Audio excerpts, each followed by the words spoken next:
welcome to our NJCACC Spotlight program. We started this program in this year, 2025, in support of our extraordinary past awardees, to showcase and to continuously follow them and keep track of their accomplishment and to keep coming back to our program and to support and spread the news, try to reach much deeper into the society. I am Yin Long. I'm the chairperson of New Jersey Chinese American Chamber of Commerce. This morning I have one of our longest board of trustees, Peter Yu, here. So Peter, if you care to talk a little bit about yourself and your company. Yes, good morning. I'm Peter Yu, and I'm one of the board members of the New Jersey Chinese American Chamber of Commerce. For many years, I have the honor and privilege to work with many distinguished individuals. And on the business side, I am the founder and managing principal of Yu & Associates, a civil engineering firm specializing in geotechnical, environmental, and site design. I am an engineer by training, so I have deep appreciation of the fundamental engineering knowledge and training that a technological institution like NJIT can provide their engineering students, and how such training can shape the professional future of the students. So here today, I'm really excited to have the opportunity to learn more from President Lim. So now we turn to Dr. Lim.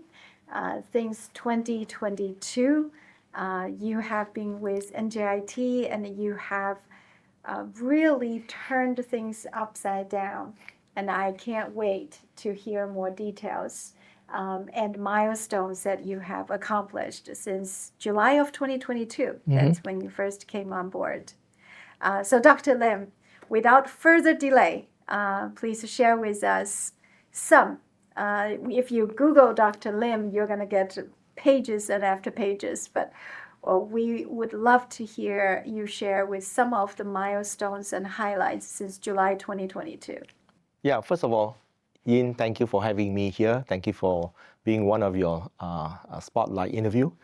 I'm so glad that NJCACC are doing this project.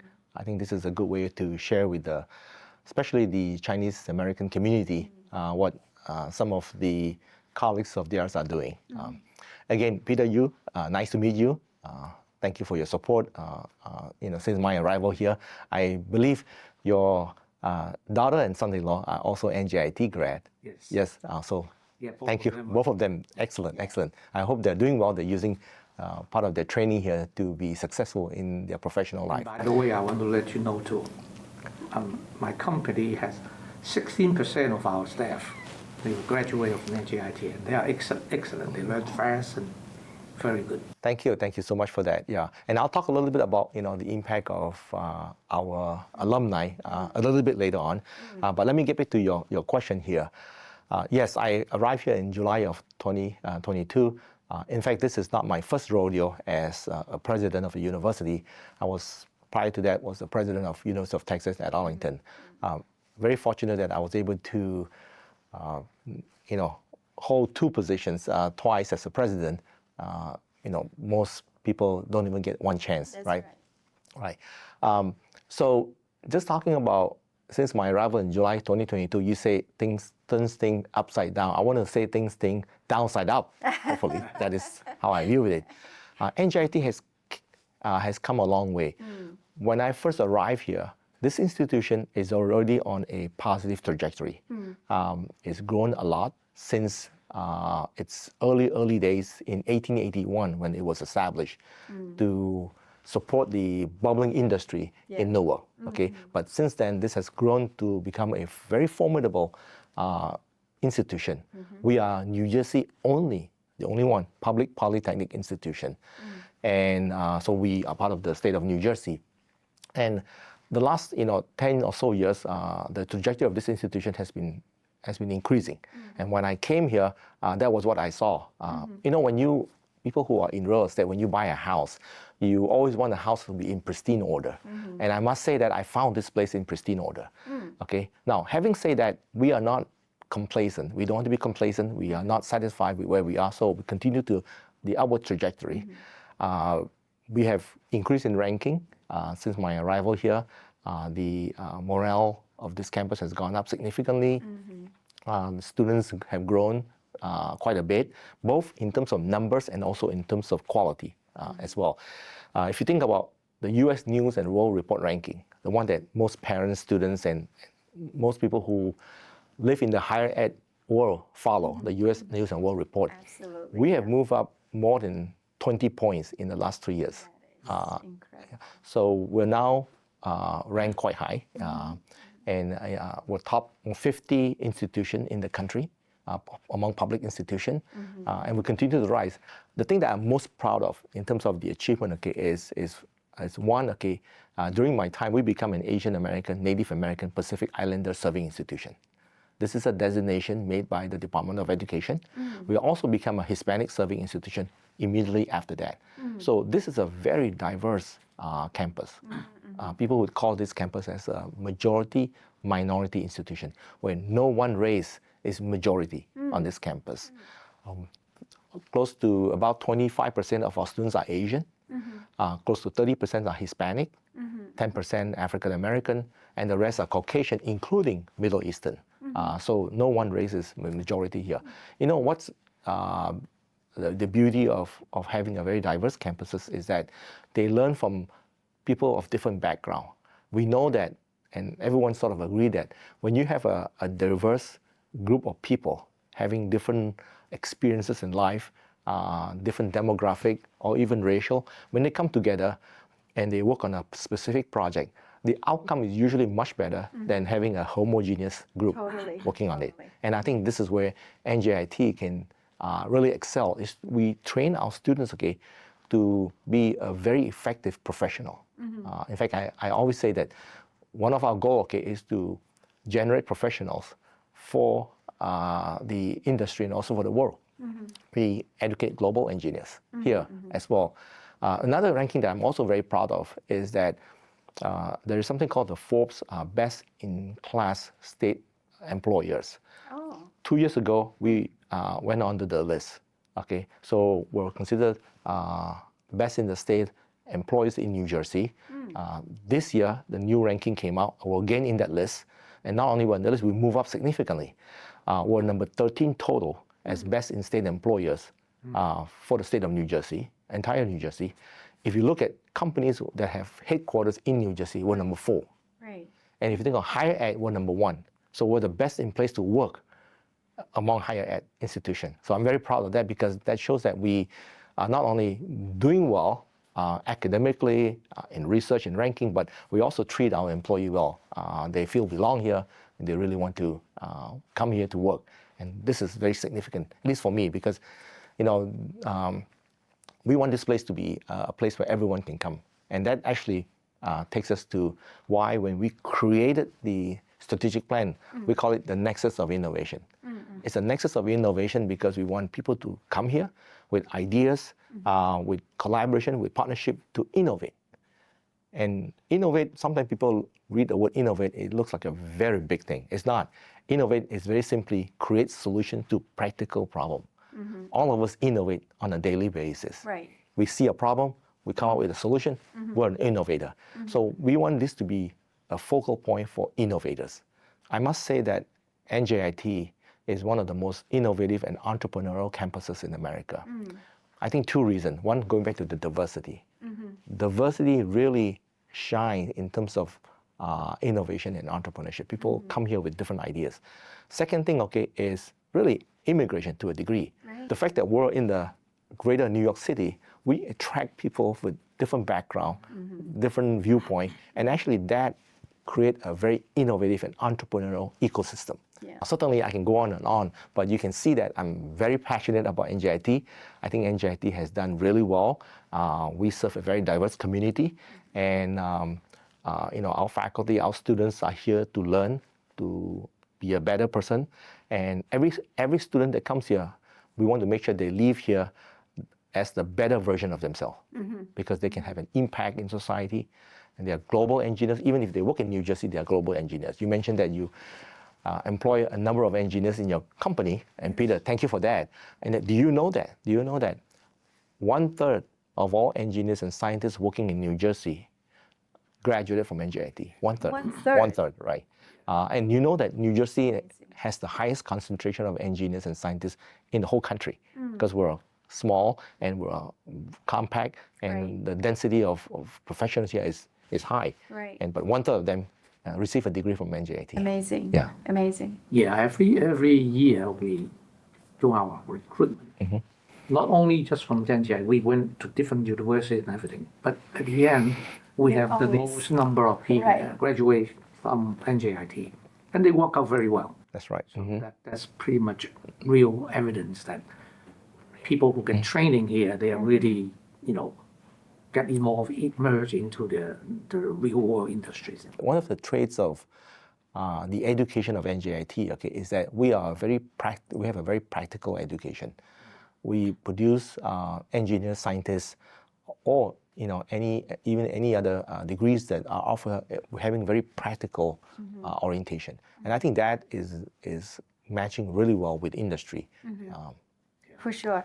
And I think that if you ask any successful, whether it's entrepreneurial or artists, the number one reason they say about their success is passion. And I think through Dr. Lim, from the very first conversation we had way back in 2022, your passion for higher education, your passion for this location is so evident in everything you do. Between you and Mrs. Lim, I say whenever I come to NJIT campus, I always see you always walking around. Mrs. Lim can easily call this person's name when she grades this person. It is incredible. And as a matter of fact, that you and Mrs. Lim just moved your residence on campus. On campus. That is, I can't say any more about someone loving 24 what hours. they do. 24/7, right? Yeah. And then you just shared with us that at night when you walk around that you notice something wrong, and then you immediately send emails and text, and I can't even say that about my own house. And you are doing that. It's incredible, and there's no wonder this success that you have really brought to NJIT, and we only hope to see more and more. And I'm That sure really has to come from your passion, because if people take it as a job or even as your career, it's not going to be that kind of dedication. Yeah. You have to have something that you really love to do, you're passionate about it, and that's really very impressive. Yeah, we want to think that we actually receive more from the campus and from the students and the faculty body than we give. We learn so much being on campus, most of the time. And for instance, last night, we were participating in a fire drill where we live. So the whole residents all came off in pajama at midnight because there was a fire drill, and me and my wife Gina did the same thing, and we mingle with the students during that time. So it's great. Yeah, it makes us feel young. It makes us feel, in fact, being on campus makes us feel smarter a little bit more. So we actually receive more than we give out, I think. And that humility in you, and I can't stress enough, that you're always so humble. You always use the attitude about I'm learning from you. And I think that humility resonates with principle of water. The Taoism really is how that enables you to actually observe things that people take for granted Mhm. and make changes. And you said it turn downside up. And the reason you can turn downside up is because you have seen that downside many people take for granted. Thank you so much. Yes. Appreciate. So, Dr. Lim, Yes. I know your background, your training, you have bachelor degree, master degree, and a PhD, all from mechanical engineering. Right? Yes. So your training, everything is really fully, is all technical. And I'm an engineer. I sort of like understand to be from an engineer, even from an engineer, when we come out to work, first you do all the technical work, and then as your career grow, you transition into more like management and other things. And it's not an easy thing to do. It really, because our training is not very little related to dealing with people or managing different things. So we like to hear something from you about how you. I know that you originally actually work in the industry. Yes. Some structural Structural Dynamics right? Research Corporation, 7 years. And then you were in the automobile industry. Yes. So how do you some pivotal moment that you move into from the technical field into what you're doing now, and how it shaped your leadership style, and also your path into a president of NJIT? Okay, well, those are very good questions, Peter. So let me maybe start going back to my childhood. I'm not going to give you my whole biographical summary here. We don't have enough time, but just You to need to write a book about just to that. point about just to point out about things that I think are impactful and have a continuing and lasting impact on what I do today. So I was born in Malaysia. My ancestors is Chinese, obviously, and I'm the fourth generation Chinese Malaysian. We grew up with limited means. My parents are not wealthy family in Malaysia.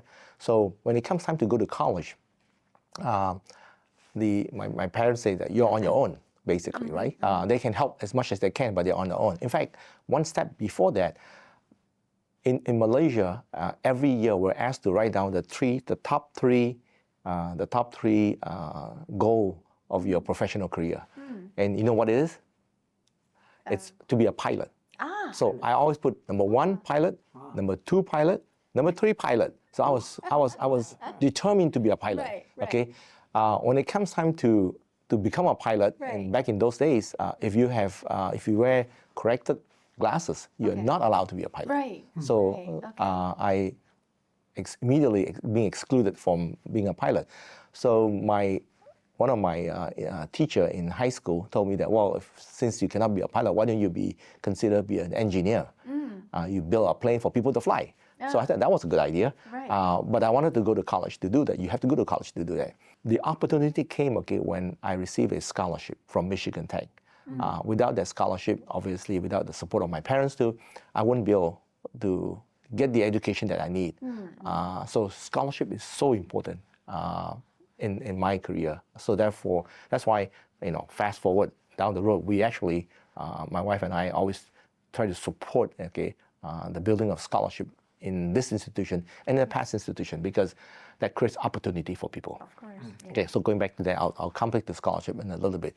So I came here and I became an engineer. I went to Michigan Tech for my undergrad, for my master's, University of Missouri, Rolla, now called Missouri University of Science and Technology, and then my PhD is from The Ohio State University. And work in industry, I do say, for a number of years. In fact, my time in industry really fortified who I am today.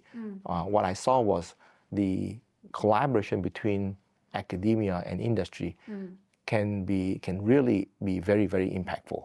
Okay, so my work in industry was very satisfying, but I feel that in order for me to give back to society, I need to make a shift to academia. the universities that I went to here in the United States gave me a lot, taught me a lot, and I want to give back. In a way of giving back is I made a transition from industry to higher ed. Was it easy a transition? Because most people who become professor, they would go from having a PhD, maybe a postdoc, and then become a professor. Right. Once you're in the industry for a while, it takes you away from the cycle or the pathway of becoming a professor. So I went through a slightly interesting route to be a professor. But when I became a professor, all I wanted to do was to teach. My goal in life was to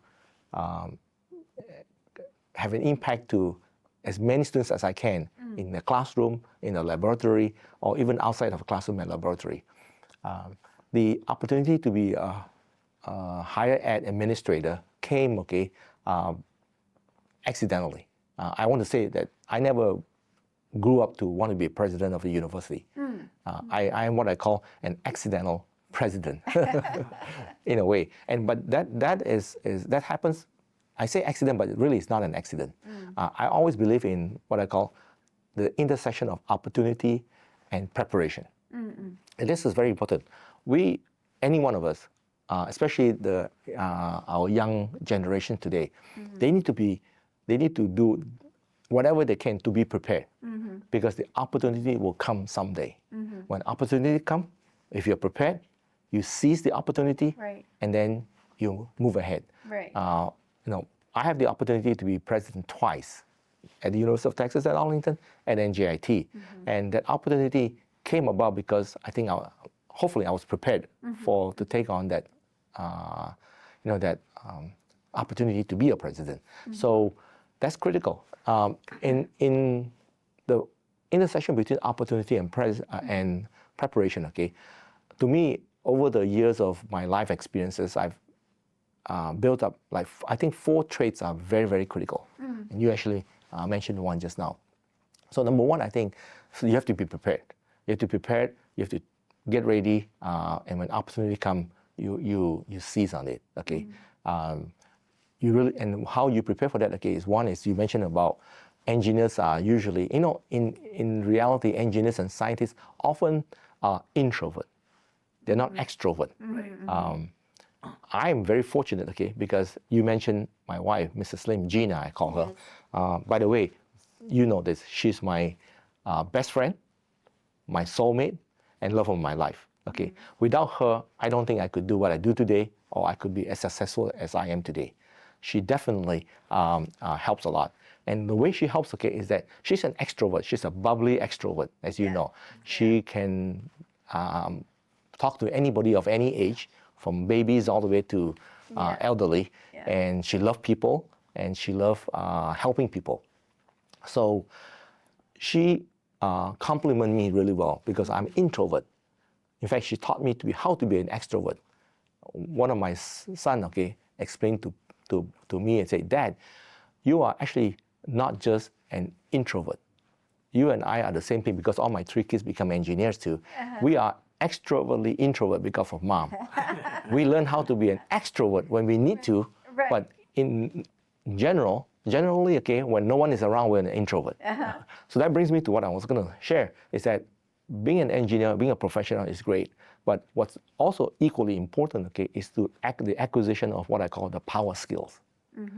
So at NJIT, we focus on practical education. Yes, we train students in their field of expertise as well, but we also emphasize power skills, what we used to call soft skills. I don't like the word soft skill. Soft skills feel like it's not important.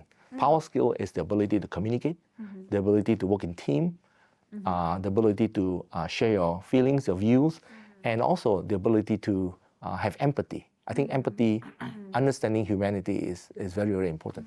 So that's one of the traits. The other one, is you have to be transparent, you have to be open, you have to be genuine. If you're not, people can see right through. And if people see right through that you're not genuine, you're not open, you're not transparent, it's very hard to create collaboration. And I always call the best collaboration is the one that's called mutually beneficial. If collaboration is one way, it doesn't work. So mutually beneficial collaboration is very key in any success out there. Because if both sides benefit, and they last, that's when the project is successful. That's the other thing. I also think that to be successful, you have to have integrity and resiliency. You know, my name is Teik, right? In Chinese, it's Zhu. Okay, Zhu means bamboo. Okay, you can see that here we have bamboos here, right? I love bamboo, right? Okay, and you know, my mom told me this when I was growing up, that we gave you the name Zhu, bamboo, for two reasons. One, bamboo grows straight up. We all know that. Very strong, right? It goes straight up to signify integrity. So mom said, you need to grow up with integrity. You know, you should not sacrifice your integrity. Second thing is bamboo, okay, is very strong. When the typhoon comes, we call typhoon because in Asia it's called typhoon, here it's called hurricane. They bend, right? But when the typhoon leaves, they sprung back up. That's resiliency. The resiliency, you have to be resilient, you have to be adaptive, and that's how my parents taught me. Then you can be successful, okay? Because there's no, people, you talk about my way or the highway, right? You cannot have my way or the highway. You have to be resilient. You have to understand where people are coming from and to meet people where they should meet, right? And so being an engineer, if you have the power skills, that also helps. I think this is really very, very important. And this is something that you have said about all this.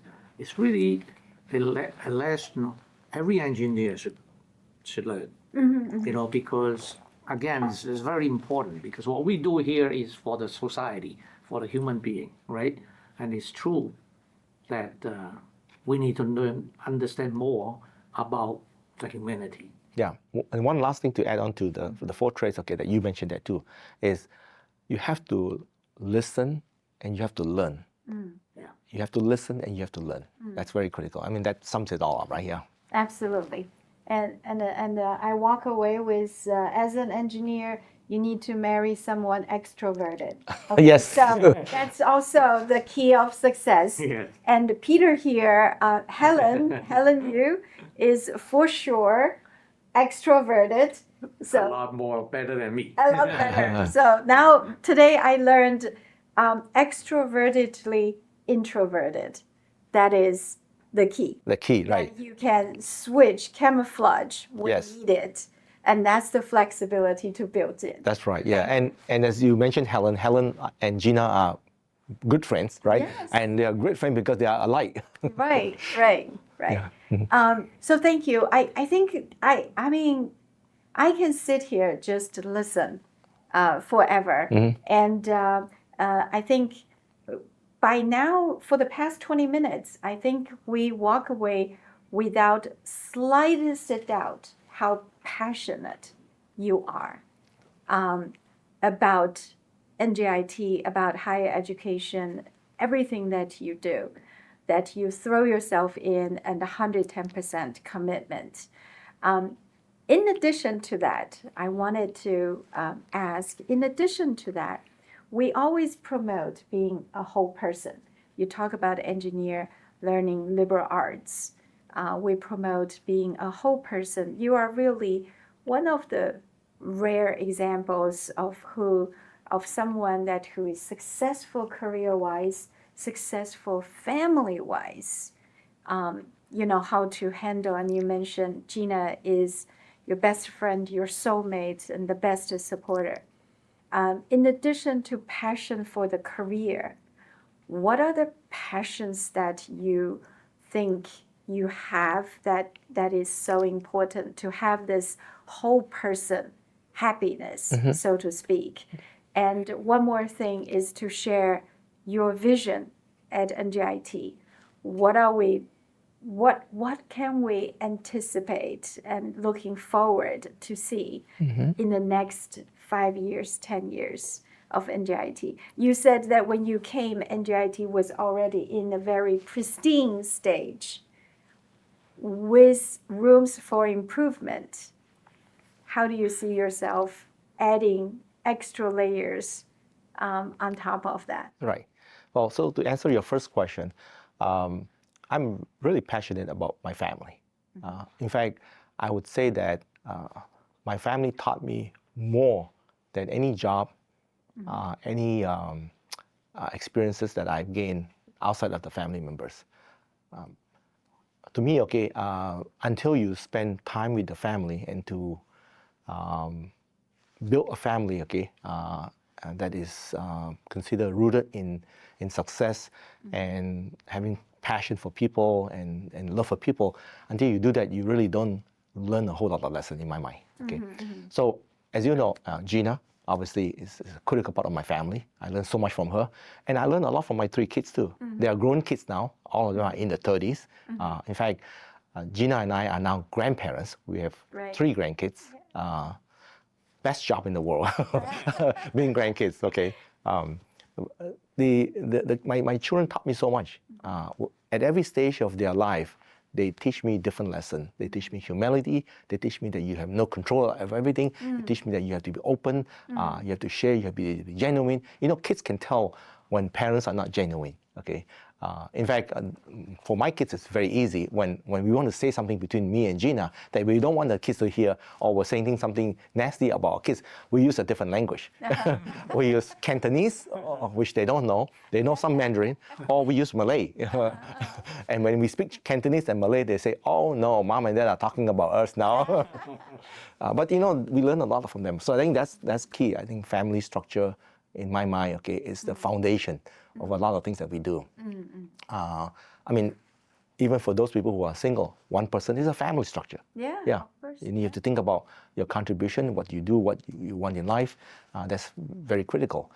So that's, you know, I want to say I learned so much about my family, from my family member. Just one other story, then I'll go to the second question, is that my 3 kids, okay, they all went to the Ohio State University for education. At that time, I was a faculty member in Cincinnati.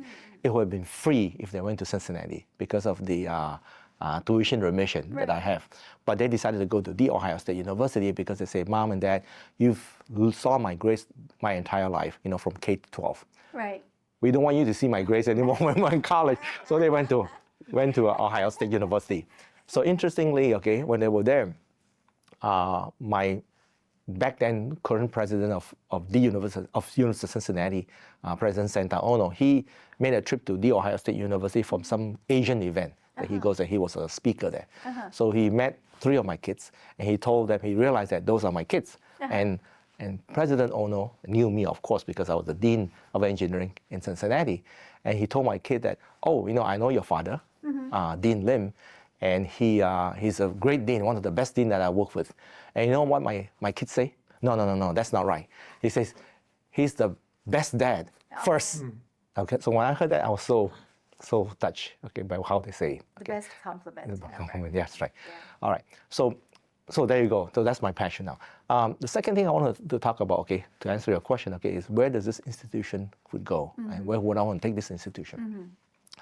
First of all, we say, people ask me, what is NJIT? Oftentimes. In fact, it is interesting that when I first came here, they say that you just came to a hidden jewel. It's a jewel, but it's hidden. And I hated that because we don't want to be hidden. We want to share, you know, what we have here at NJIT with the rest of the state of New Jersey and everyone else. So sometimes when I say NJIT, they may not know what NJIT means. So they say, what is NJIT? That's always the question. Then I'll say NJIT. I never say NJIT is a higher educational institution that educates students. I always say we're 3 things. First of all, we're engine of opportunity. Because opportunity is not abounds, but talent is. Talent is everywhere. I know talent is everywhere because, for example, when I was doing a project in Egypt many years ago, an educational project, it was right after the second revolution in Egypt. And I went to the pyramid as a tourist. When I was there, I had a half a day off from my meetings. I went to the pyramid. At that time, Egypt wasn't as safe, so there's a guard that accompanied me. And we were in the pyramid. It was sad to see that there were more camels than tourists. So I rode 2 camels just to help the economy out. But you know, as I was walking, a little girl came to me, probably, I don't know, 10, 12 years old little girl, and she was trying to sell me things because she's helping her family out. You know, the poverty is quite prevalent in Egypt. She spoke in English, pretty good English. She was trying to sell me things, and my guy told me, do not engage. He said, if you engage, look over there, there are hundreds of other kids who's going to come to you. And then they'll be swarming around you. You'll be out of control. Don't engage. But the little child was very persistent. And the guy looked over, and my guy was annoyed and told the little girl, saying, this gentleman doesn't speak English. He's from Malaysia. Only speak Malay. He was lying to get the little girl to go away. You know what the little girl did? She spoke Malay. You kidding me? No kidding. Broken Malay, but enough to tell me what she's trying to sell. Right. And she even used the right currency. She said ringgit, which is the Malaysian currency. Right.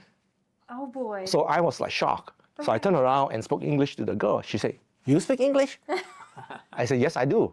And then I said, what other language do you speak? She said, I speak Chinese. I said, try. She speaks Chinese. She said, this is how many renminbi? I said, wow, I was shocked. I said, where do you learn? She learned from tourists when they have more tourist people before the war. So she's obviously very talented, okay? And I bought everything that she has for only US $10. Then my guy said, let's run, because everybody else coming to want to sell these things, okay? So up until today, I wonder, where is this child? Did she get an education? She did get married? What happened to her? We don't know, because the opportunity for her back then was very limited, right? So I'm using the story to illustrate, okay, that talent is everywhere, but opportunity is not. Oh, that's a great story. And here we want to be the place of opportunity. Okay, so that's one thing what NJIT is. The second thing I say, okay, is that one economic driver. You know, the contribution of NJIT plus the alumni collectively is over $2 billion to New Jersey annually. That's our contribution, $2.8 billion to New Jersey every year. So that's significant. We're an economic driver. And the last thing, okay, is also very key. We're the greatest talent and technological talent and knowledge producer. We produce technology knowledge, technology talent. You mentioned about people hiring. So we are those three things. So what do we want? What is next? To me, what is next, okay, is that we know we are strong in these three areas. How can we share this with the rest of New Jersey, the rest of the world? So therefore, I'm putting a lot of my time, a lot of my focus on external engagement, engagement with NJCACC, engagement with alumni, engagement with corporations, engagement with also nonprofit agencies and legislature as well. I spent a lot of time in Trenton trying to get our legislature to support NJIT so that we can then in turn support them, because what we do help the state of New Jersey. So that's, I think, what we're working on next. We want NJIT to be known, not a hidden jewel anymore, to be known. It's a jewel that people come to, right, to use.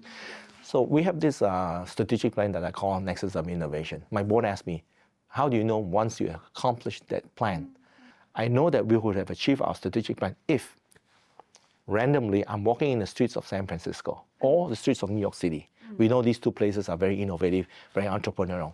If I meet, say, Peter Yu, when you were younger, and I say, and Peter wants to create a company in civil engineering with technology that can help the infrastructure industry, who would Peter think about as a partner, an academic partner?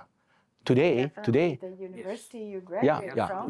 That's one way. So even if somebody who's never been to a university, or you can naturally think of, oh, maybe MIT. If you're in Columbia, maybe NYU. If you're in San Francisco, Stanford, maybe Berkeley, right? But you won't think about NJIT probably. It won't naturally come to your mind unless you graduated from NJIT. That's exactly you say.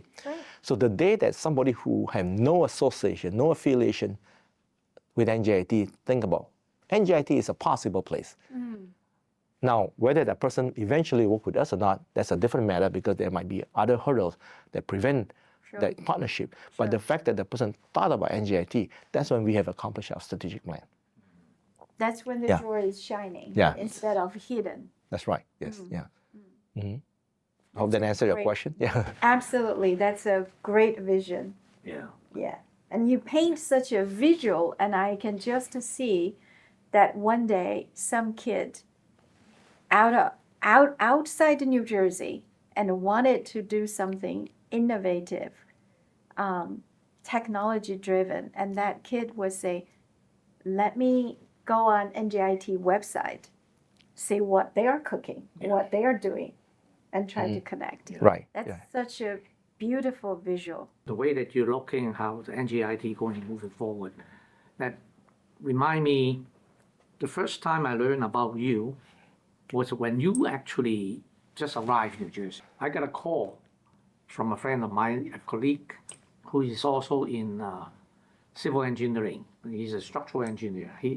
He was a graduate from NJIT, so he's an alumni. He called me. He said, Dr. Lim is going to be our new president.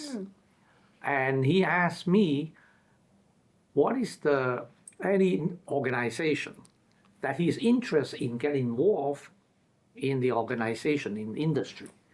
So I was very impressed at the time. I said, geez, what if this is president of university, even before he start actually, yeah. And he already start trying to connect with the the industry. And then of course at that time then because he also is a supporter of NJCACC. So then that's how we introduced Dr. Lim now. Right. And so with that, your professional journey is really inspiring, from your technical training and into the president of NJIT. And now we want to ask today with the Chinese and other Asian Americans, what is the greatest opportunity and challenges that you see facing this ethnic group, Chinese and other Asian American, and also how you see NJCACC can be a bridge between the talented students and the broader business world. Your question is very good. For Chinese and Asian American, we always have some sort of a challenge, okay? And this might also apply to other minority group. One of the challenges, okay, is that there are always stereotyping. People think, oh, if you're Asian or you're Chinese, you must be good in math. Not true. Right. There are some Chinese who are not good at math, Right. okay? Right. And same thing when I was in Malaysia, people think that, well, you're a Chinese, you should be wealthy. No, I came from a very limited means family. So the stereotyping, I think, is something that is an uphill battle for many of us. In fact, my son, who is very smart, he always tells me that in the United States, we don't have glass ceiling. When he said that, I said, oh, that's interesting. We do have glass ceiling, I think, right? He said, no, we don't have glass ceiling. We have bamboo ceiling. He said, glass you can break. You can break and you go through. Bamboo is so strong, you cannot break. Then I asked him, well, then what do we do? He always said, you need to bring the bamboo ceiling down. Okay? And I said, how do you do that? Well, we need to be part of the community. We need to make sure that the community sees that we are a contributor, positive contributor, value add that to the community. That's right. We cannot just blame it on the community. We have to inwardly looking at ourselves. Okay? On looking at ourselves inwardly on what we can contribute to society as a whole, not just to the Chinese community. I think that's very critical. Right. Is to immerse ourselves in it. And when there are things that we can do, obviously some of the traits that I mentioned, listen and learn, be transparent, genuine, be a good collaborator, all those I think really helps, okay? And also acquiring the power skills. But at the same time, I think there's, among the Chinese community, sometimes we're so humble. Humility is such a strong thing that was imparted on us. When you grow up, okay, you're always very respectful or very humble. We don't want to tell people our successes. And sometimes I feel like if you are successful, you should tell people that you did this. Take credit for it. When I see a professor, we have professors from all over the world. In reality, we have professors from China, from Taiwan, we have professors from Egypt, we have professors from Europe. The ones that come from East Asia oftentimes are are so humble that they don't want to tell people that they have written a fabulous paper. They've made a great discovery. And so I try to promote it for them. So allies being important. I want to be an ally to other Chinese professional. Right. I think NJCACC, I think as an organization, is an ally to the Chinese businesses and professionals in New Jersey as well. So for that, I do thank you for your effort. That's wonderful that you are able to do that. I think what NJCACC can do, let's say in partnership with higher ed or other companies like NJIT also, is that we need to build opportunity. Opportunity for people who wants to be successful, especially Chinese American. Sometimes we feel like opportunity is not abound, and we really need to create the opportunity. And opportunity can come in many forms, shape, and sizes. If you could be an ally, you could open up doors for co-op, internship. When company come to me, okay, and say, how can I help NJIT? Well, you can hire our students. I can guarantee you that you will not be disappointed. Absolutely. Yeah. I think very well said. At New Jersey Chinese American Chamber of Commerce, we see ourselves as enablers, that we enable. We want to be bridge. We want to enable our members and in our extended family, so extended communities. But very well said. And I think that you really hit it right on the head of the nail. Is number one, really become part of the community, to enrich the community as a whole, not just for certain segment of population. Yes. So I use a quick example of New Jersey Symphony Orchestra. They've been around for over 100 years. And when I became the trustee, I was the first Asian American trustee on their board. They've been around for 100 years. And you just look around that how many Asian families that send their kids to NJSO Youth Orchestra. So those are the really examples of become part of the community that you live in.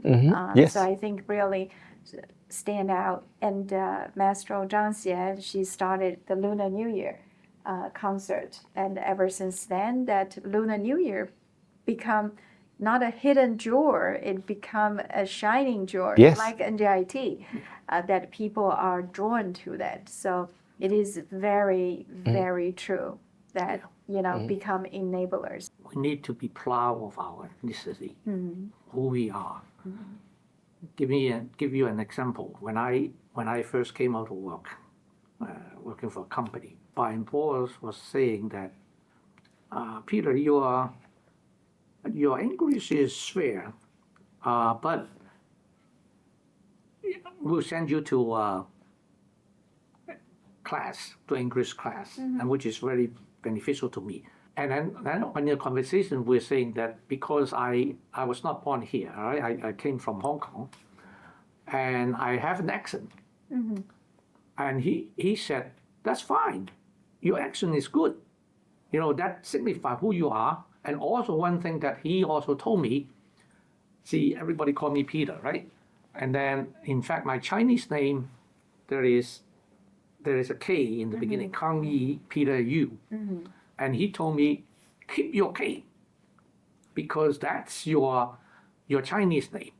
So since then, and although we just in general, people call me Peter Yu, but in all the document, everything I sign, I know, my name is K. Peter Yu.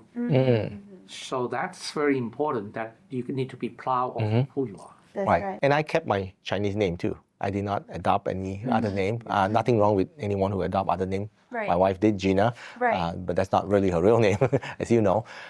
So yeah, you just do. I when I first came in, one of the reasons why, accidentally probably, that I did not adopt a so-called American name is that I met a professor on the plane from Asia to Los Angeles, and he's actually a Chinese professor. He said that to be successful in the United States, you have to have a short name. So go pick a short name. He did not know my name at that time because he was thinking I have a long name. Okay. So I'm thinking, Teik, my name is already very short. Can get shorter than that? Oh, So, it can be. so I kept that name because I Short took his advice, but I kept the name. He was thinking differently. He was thinking that I should pick up an American name that is short, so you can be successful because people remember short name. Right, right. Wonderful. So we come back to really just, very important topic for all of us is the next gen. What advice would you give the next gen? Right. Being in higher ed for 30 years, I've seen an evolution of how students think, especially engineering students, the one that I deal with most. In fact, at NJIT, as a polytech institution, 90% of our degree are STEM-based degree, right? In the old days, when a student come to campus, I ask the student, why do you pick engineering? Why do you pick science or STEM? And they would always tell me, I want to be a professional that build the next best engine. I want to be the professional that builds the next best gadget. It evolved. Today, if you ask our STEM student, engineering student, you know what they tell you? We want to save the world. So the mindset changed. There's still an engineer, but they want to use it to save the world. The mindset changed. And that's why I feel like this country, this world has a future. Because our young generation think about others first. When you say, I want to save the world, you're thinking about others first, as opposed to, I want to build the next best engine, you're thinking about yourself first. So I think that's critical. And I would encourage our young generation to continue that path, that thinking process, that the future of this country, the future of the globe, really is empathy in my mind. They need to be able to understand, how they relate to each other, because at some point in time, the world resources will be it's finite and will be depleted. That's scary, but on the other hand, I think if people are very innovative, if they work together, they'll find a solution. I'm actually not worried the fact that, say, fossil fuel is going to go away. It will deplete one day, but we will find some alternative. That's right. Okay, we will, being an engineer, we will space travel probably and find other resources. But the only way they can do that, is they collaborate and they work with each other and they look out for each other. I think that's what I'm asking for younger generations, to continue that path. I see that in the freshman class that comes in. They are so excited. They want to do something that is impactful to the world, to the community. That's why at NJIT, one of the strategic plan that we have, one of the goals is to make sure that every student, we're getting that direction, every student who receive a degree from NJIT, before they graduate, they register at least one high impact experiential learning. Study abroad, doing research, service learning, working in the community. We want them to register one high impact experiential learning before they graduate. When parents ask me, what should my kid bring to school? They are thinking that I'm going to give them a laundry list of items. Right. No, I say only two things. Bring your laptop and bring your passport. I want you to travel. So one of my reason of engaging internationally too is that to build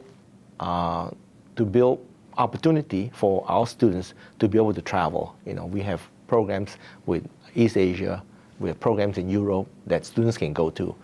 I love the fact that you said bring your laptop and your passport, and we know that how many people actually in this country don't even have their passports.